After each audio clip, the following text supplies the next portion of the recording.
औज़ुबिल्लाहि मिनश्शैतानिर्रजीम बिस्मिल्लाहिर्रहमानिर्रहीम। अस्सलाम वालेकुम viewers, welcome to Flourish Learning. और एक नई वीडियो के साथ हाजिर है। तो इसमें बात करने वाले हैं इंग्लिश 101 लेसन नंबर 10 की। 9 लेसन अल्हम्दुलिल्लाह हमारे कंप्लीट हो गए हैं और समझ भी आ रही होगी आप लोगों को। मैंने काफ़ी डिटेल में बात की है और अभी तक मतलब कि कोई ज़्यादा मुश्किल चीज़ आई नहीं है। ठीक है, जिस आप लोगों को पहले ही बताया था कि इंग्लिश 101 की जो बुक है बहुत ज़्यादा आसान है, लेकिन आपने इसमें ओवर कॉन्फिडेंस नहीं होना। ओवर कॉन्फिडेंट जब आप हो जाएंगे तो फिर ये बुक आपको तंग करेगी। ठीक है, तो इसमें मतलब कि आपने टू दी यानी कि बेसिक्स को लेकर चलना है। सिर्फ इसमें बेसिक चीज़ है, कोई चीज़ मुश्किल नहीं है। अभी तक हमारे पास मतलब कि ज़्यादा मेन आइडियाज़ यानी कि किसी पैराग्राफ में मेन आइडिया को फाइंड करना होता है, टॉपिक सेंटेंस और sporting details plus minor details and उसमें जो यानी कि मेजर डिटेल्स थी उनको फाइंड करने के आपको स्किल्स आनी चाहिए। वो मैंने आपको बहुत मतलब कि पिछले तमाम लेसन में आपको साथ साथ एक्सप्लेन करता हूँ मेन आइडिया क्या होता है। ठीक है, बार बार वही चीज़ें चल रही हैं और इस लेसन में भी मोस्टली वही चीज़ें सिर्फ और सिर्फ आपकी प्रैक्टिस के लिए हैं। ठीक है, उसके बाद देखिए मतलब कि एक और चीज़ आपको बता दूं कि ये जो पैराग्राफ आप प्रैक्टिस के लिए मैं आपको बार बार कह रहा हूँ कि इनकी आप प्रैक्टिस करें। तो इनकी प्रैक्टिस का मैं आपको इसलिए कहता हूँ क्योंकि इन पैराग्राफ से आपका कोई ना कोई वो लाइन पिक कर सकते हैं। ठीक है, जब आपने इन पैराग्राफ्स को पढ़ा हुआ होगा ना, तो जैसे आपके सामने इनमें से कोई लाइन पिक करी, ठीक है, ये याद ही कर रहे हैं, ये आपका short question plus long question आपका इनमें से पैराग्राफ में से नहीं आएगा। आपके एमसीक्यूज इनमें से आ सकते हैं और बाज़ औक़ात आते भी हैं। ठीक है, बल्कि ज़रूर आएंगे आपके ना।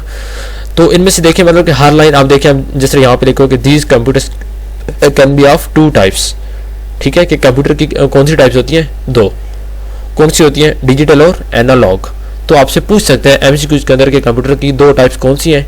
ठीक है, एक यानी कि क्या डिजिटल है, दूसरी कौन सी है, या दोनों दे दे। ठीक है, आपने बताना ए बी यानी कि ABC या जो भी है। तो इस तरह के एमसीक्यूज में आपसे ये क्वेश्चन पूछे जा सकते हैं। तो इसलिए ये पैराग्राफ को आपने अच्छे से रीड करना है। ठीक है, रीड इस तरह करना है कि इसमें से अगर कोई आपका क्वेश्चन बनता है, क्वेश्चन नहीं बनते, शॉर्ट क्वेश्चन लॉन्ग क्वेश्चन नहीं बनेंगे, सिर्फ आपके एमसीक्यूज बनेंगे। तो एमसीक्यूज के बारे से ये इंपॉर्टेंट है। ठीक है, लेसन 10 हमारा स्टार्ट हो चुके, इसमें पैराग्राफ है, उसी तरह पैराग्राफ है जैसे आप लोग पहले मतलब देखें, और इसमें सिर्फ आपने इसको रीड करना है, बाकी याद करने की इसमें से कोई भी चीज़ नहीं है। ठीक है, ये पूरा पेज आपने छोड़ देना है। नेक्स्ट आप आ जाए मेन आइडिया। दोबारा मेन आइडिया आ गया, तो अब इसमें दोबारा देखें तो ये मतलब कि कुछ आपको ऊपर यानी कि सेंटेंसेस दी गई, इसमें आपने बताना कि मेन आइडिया क्या है। तो इसमें आप देखें तो मेन आइडिया आपको क्या लग रहा है। तो इसमें आप देखें ये एक यानी कि कंप्यूटर की टाइप्स है, हाइब्रिड कंप्यूटर्स, उसके बाद digital computers and analog computers. लेकिन तीसरे में क्या कह रहा है कि there are 3 types of mainframes. Mainframes की 3 टाइप्स हैं, एनालॉग, डिजिटल और हाइब्रिड।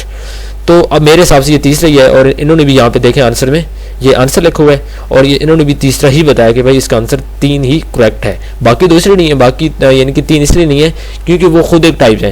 हाइब्रिड यानी कि हाइब्रिड को कहते हैं, तो फिर हमने इसको डिजिटल को क्यों छोड़ दिया, जब इसको कहते हैं तो एनालॉग को क्यों छोड़ो, इसलिए इसका करेक्ट आंसर 3 है। तो ये आपने खुद आइडेंटिफाई करना है। नेक्स्ट आप आ जाए, इसमें क्या कह रहा है, इसमें ट्रू फॉल्स है और आपने बताना है ट्रू फॉल्स, इसमें से कौन सा ट्रू है कौन सा फॉल्स है। पहले ही कोशिश करें आप लोग खुद करें इसको। ठीक है, मैं रीड नहीं कर रहा क्योंकि रीड करने से टाइम ज़्यादा होगा, बार बार वही चीज़ आ रही है, आपने खुद करना है। पेपर में ये चीज़ें आ सकती हैं, मैं बार बार कह रहा हूँ, इसको आपने इस वे में पढ़ना है यानी कि ताकि अगर आपके पेपर में ये चीज़ आती है तो आप लोग इसको अच्छे अंदाज में कर लें।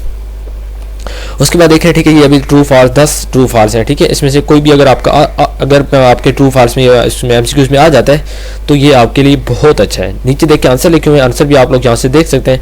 लेकिन मैं पहले भी कहता हूँ कि चीटिंग नहीं करनी। ठीक है, चीटिंग करेंगे इधर से देख तो लेंगे लेकिन कल पेपर में फंस जाएंगे। इसलिए पेपर में फंसने से बजाय वहाँ पे बैठ के लैब में इधर उधर देखने के बजाय, छत को देखने के बजाय, फैन देखने के बजाय, उससे बेहतर है थोड़ा सा इसको पढ़ लें और अपने अंदाज में इसको आइडेंटिफाई करें ट्रू है या फॉल्स है। ठीक है, आंसर तो लिखे हुए हैं लेकिन इन आंसर को आप देख लेंगे, आपका फायदा नहीं होगा क्योंकि उसने आपको आपकी प्रैक्टिस के लिए दिया है, लेकिन साथ आपकी आसानी के लिए दे दिया कि भाई अगर आपने नहीं पढ़ना ना, ठीक है, अगर आपने सिर्फ टाइम पास करना है फिर इसको देख लें और बस। ठीक है, यानी कि काम आपका आर्जी तौर पर चल जाएगा, लेकिन मुस्तकिल बेसिस पे आपका काम नहीं चलेगा। आपका पेपर में इस तरह के जब क्वेश्चन आएंगे आप वहाँ पे लाजिम बातें फंसेंगे, लेकिन आप आर्जी तौर पर मुतमईन होंगे कि मेरी बड़ी अच्छी तैयारी है, मैंने ट्रू फॉल्स की हुई है। लेकिन ट्रू फॉल्स जब इस तरह की होंगे कि आंसर आपके सामने, इसको आप देख लेंगे तो इस चीज़ का फ़ायदा बिल्कुल भी नहीं है। ठीक है, उसके बाद नेक्स्ट देखें, इसमें क्या, इसमें सिर्फ आपने पैराग्राफ का बताना कि कौन से पैराग्राफ की कौन सी लाइन है।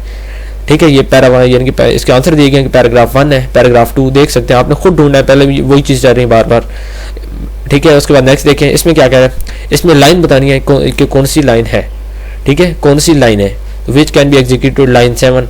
ठीक है, देन आप आ जाए, अब इसमें देखें तो पैराग्राफ को मतलब बात कर रहा है कि पैराग्राफ, अब देखें ये विच कैन बी एग्जीक्यूटेड, आगे लाइन 7 लिखा हुआ है। तो लाइन 7 मतलब किसी पैराग्राफ की ये 7वीं लाइन है। ये जो भी है। आगे देखें नीचे इसके आंसर लिखे हुए हैं, पैराग्राफ 1 के अंदर से इसके आगे लफ्ज आता है instructions, which can be executed instructions. ठीक है, अब यहाँ पे विच का क्या मतलब है, इंस्ट्रक्शन को शो कर रहा है, इट किसको शो कर रहा है, जनरल पर्पस कंप्यूटर को, डेट शो कर रहा है डाटा को। ठीक है, ये नीचे आप देखें ये सारे आपको नजर आ रहे हैं इसके आंसर हैं। उसके बाद नेक्स्ट आप आ जाए, ये सारे आपने खुद करना है, आपका अपना काम है, मैंने यहाँ पे क्या करना है कुछ भी नहीं, सिर्फ आपको बताने का आपने ये करना है। नेक्स्ट आप आ जाए, refer back to text point synonyms for following words. उसके बाद ये लफ्ज आपको कुछ देंगे, दोबारा वही चीज़ है, उसी पैराग्राफ में ऊपर जाए, इन लफ्जों के जो सिनोनिम आपको नजर आते हैं इनके साथ के लफ्ज यूज हुए वो आपने आगे लिख लें। आंसर में आपको दोबारा उसने बता दिए, कितने अच्छे वीडियो वाले देख लें आप। ठीक है, आप वैसे बुराई करते हैं इनकी, देखिए ये साथ साथ आपको आंसर बता रहे हैं, लेकिन ये सिर्फ इसलिए बता रहे हैं कि ताकि पहले आप खुद ढूंढें, कोड नहीं मिलते ना तो उसके बाद इनके आंसर की तरफ जाएं। लेकिन आप लोग, मुझे पता है कि आप लोगों ने यही करने के इधर देख लेना है वहाँ, बस ठीक है एरिया के मुझे याद हो गया, फील्ड है, एक्टेड ऑन का मुझे याद हो गया, एग्जीक्यूटेड है, ये काम आपने कर लेना और यकीन करें पेपर में आपके लिए मसला बन जाएगा। तो यहाँ तक सिनोनिम हो गया। नेक्स्ट आ जाए, ये सारे वही चीज़ें। नेक्स्ट एंटोनिम्स है, एंटोनिम्स के भी आंसर उन्होंने आपको बता दिए। ठीक है, लेकिन आपने खुद ढूंढने। नेक्स्ट आ जाए वर्ड फॉर्म, इसमें क्या कह रहा है, इसमें फिल इन द ब्लैंक्स है, ऊपर आपको वर्ड्स दी गए, इन वर्ड्स में से कोई ना कोई लफ्ज आपने पिक करने, इस फिल इन द ब्लैंक्स के अंदर लगा देने, और ये चीज़ भी आपके पेपर में आ सकती है, एमसीक्यूज में आपके आएंगे। शॉर्ट क्वेश्चन, लॉन्ग क्वेश्चन आपके बहुत आसान होते हैं। ठीक है, ये सारी चीज़ें जो आपको बता रहा हूँ पैराग्राफ रीड करने का मकसद, ये सारी चीज़ें, ये fill in the blanks, true false आपके सिर्फ और सिर्फ एमसीक्यूज में, क्विज़ में, क्विज़ 1 अभी आपके आएंगे। ठीक है, तो उसके अंदर ये चीज़ें आपकी आ सकती हैं। उसके बाद नेक्स्ट देखें तो ये भी दोबारा वही पैराग्राफ आ गए, सॉरी पैराग्राफ नहीं, फिल इन द ब्लैंक्स है। ठीक है, इसके अंदर आपने ये लगाने और आप लोग भी सोए हुए हैं, ये फिल इन द ब्लैंक्स है, पैराग्राफ नहीं है। ठीक है, आगे नेक्स्ट देखें तो ये आपको कुछ और मतलब कि फिल इन द ब्लैंक्स नजर, इसके अंदर भी आपने ये लगा देने। नेक्स्ट देखें दोबारा फिल इन द ब्लैंक्स आ गए, यही लफ्ज देखें बार बार लगने। तो क्या मुझे बताएं वो पागल हैं जिन्होंने इतना कुछ मतलब कि आपकी प्रैक्टिस के लिए दिया है? तो वो पागल ही हैं, पागल हम लोग हैं। ठीक है, बल्कि हम नहीं आप लोग हैं, क्योंकि आप लोग क्या करते हैं कि इसमें मतलब कि आप देखेंगे आंसर लिखे हुए हैं, बस ठीक है छोड़ दिए, लेकिन छोड़ना नहीं है, इसको आपने पढ़ना है भाई, इसको समझना है कि यहाँ पे मेजर का क्या मतलब होता है, मेजरेबल का क्या मतलब होता है, मेजर्ड का क्या मतलब होता है, मेजरमेंट का क्या मतलब है। ऊपर देखिए कंटिन्यू, यानी कि यहाँ पे क्या आया है, कंटिन्यूएशन का क्या मतलब है, कंटिन्यू का क्या मतलब है, कंटिन्यूइंग का क्या मतलब है, कंटिन्यूअसली का क्या मतलब है। ठीक है, मतलब इसके पढ़े फिर आपके लिए आसानी होगी। ऐसे रट्टा मार लेंगे ना कि पहले में कंटिन्यूशन आएगा, दूसरे में कंटिन्यू जो भी आएगा, तो आपके पेपर में जब इस तरह का यानी कि एमसीक्यूज आएंगे आपके क्विज़ में, तो आप मुझे बताएं तब कैसे करेंगे, तब कहीं से सर्चिंग नहीं होनी, कोई गूगल वगैरह आपके काम नहीं आएगा, फिर आप लोग फंस जाएंगे, फिर आपके नंबर आएंगे 2 से 3 क्विज में। लेकिन मैं नहीं चाहता कि आपके इतने नंबर आए, इसलिए आपको कह रहा हूँ कि मैं ये चाहता हूँ कि आपके 10 में से 10 नंबर आए, 10 में से 9 नंबर आए आपके। वो तब आएंगे जब आप इस चीज़ को रीड करेंगे, बार बार रीड करेंगे। सिर्फ आपकी प्रैक्टिस यहाँ पे यानी कि मोस्ट इंपॉर्टेंट फैक्टर है आपके अच्छे मार्क्स के लिए। मेरा जो काम है वो मैं आपको सिर्फ ये क्वेश्चन यानी कि समझा रहा हूँ कि इसमें आपने करना क्या है बस। ठीक है, तो ये सारी फिल इन द ब्लैंक्स है। नेक्स्ट आ जाए तो इसके भी आंसर दिए गए। ठीक है, हर चीज़ के देखें आंसर दिए हुए हैं, लेकिन आंसर देने का मकसद होता है कि आपको पहले खुद देखें, फिर उसको यानी कि आंसर देखें और फिर लिखें, फिर उसको अच्छे से पढ़ें। अगर आपको आंसर नहीं मिल रहा, आपकी इतनी एबिलिटीज़ नहीं कि आपको ऊपर से आंसर भी नहीं मिल रहे, फिर आंसर इसके अंदर लगाएं, ठीक है, नीचे से दे के। लेकिन फिर इस लाइन को जो आपने लाइन यानी कि जिस लाइन के अंदर आपने इस लफ्ज़ को फिट किया है, उस लाइन को अच्छे से अपने माइंड में बिठा लें, क्योंकि इनमें से कोई लाइन भी आपके पेपर में आ सकती है, एमसीक्यूज में आ सकती है। ठीक है, बार बार कह रहा हूँ एमसीक्यू के लिए इंपॉर्टेंट है, शॉर्ट लॉन्ग तो आपके बहुत आसान होंगे। ठीक है, लेकिन ये चीज़ें आपकी सिर्फ और सिर्फ एमसीक्यूज में आएंगी। तो यहाँ पे देखें पता ही नहीं चला, लेसन नंबर 10 हमारा कंप्लीट हो गया और बहुत शार्ट लेक्चर था। ठीक है, तो ये देखें बार बार आपकी यानी कि तैयारी के लिए, आपकी प्रैक्टिस के लिए। कोई वीडियो पागल नहीं है, कोई बनाने वाला ये बुक जिसने बनाई है कोई भी पागल नहीं है। ठीक है, तो इसलिए आपने क्या करना है, इसको अच्छे अंदाज से आपने तैयार करना है, प्रैक्टिस करनी है। प्रैक्टिस यहाँ पे बहुत ज़रूरी है।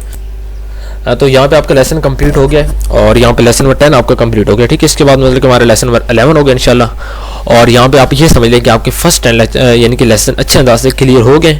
साथ साथ प्रैक्टिस आप लोगों ने करनी है। ठीक है, हर लेक्चर में कहता हूँ प्रैक्टिस बहुत ज़रूरी है। इस बुक में मेन चीज़ प्रैक्टिस है। बाकी जो हम लोग यानी कि हमारे पास में जो कुछ है, आपको इस चीज़ को आसान लफ्ज़ में बता रहे हैं कि इसमें आपने करना क्या है।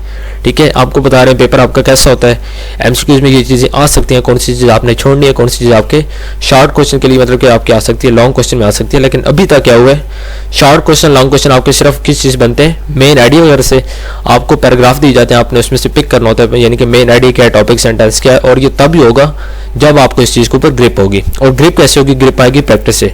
प्रैक्टिस लाजमी करें और प्रैक्टिस करने के बाद ये चीज़ें आपकी क्लियर होंगी। ठीक है व्यूअर्स, तो अगर आपने चैनल को सब्सक्राइब नहीं किया तो चैनल को सब्सक्राइब कर लें और इंग्लिश 101 के लेक्चर को अच्छे से ले लें। और इसके बाद इंशाल्लाह और बुक्स के लेक्चर को भी स्टार्ट करेंगे।